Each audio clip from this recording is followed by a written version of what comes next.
A show of hands, how many of you live within a 1-hour drive to the US? It's a lot of you. What I'll say is Canada has the longest undefended border in history. Over many, many decades, we have an incredible bilateral relationship that has been strengthened over time.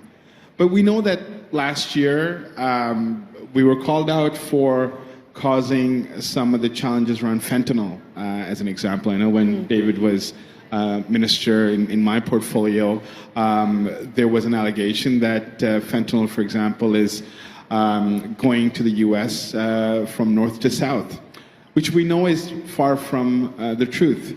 But we took that to heart, even though we have the strongest border with incredible border patrol and frontline officers who secure our border.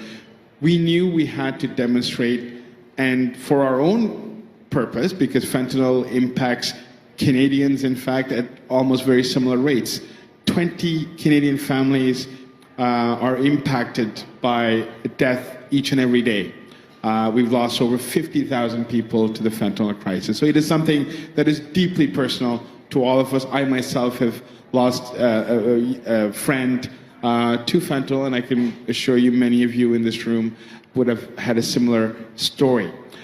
But what's important is that when these allegations came about, when we were called out for what is essentially misleading information, we fought back. We fought back by strengthening the border.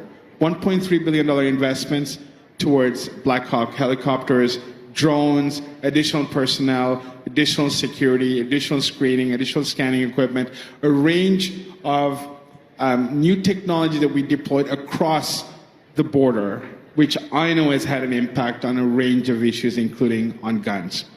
This was complemented by Bill C-12, we just passed, Strong Borders Bill, again, giving additional tools for CBSA, so outbound searches of vehicles, for example, where it was not something that we were doing. Now we're able to do it. We can compel operators of ports to be able to give us a space to do those inspections, which we know are clearly important for issues around auto theft, but also on drugs and other illicit items.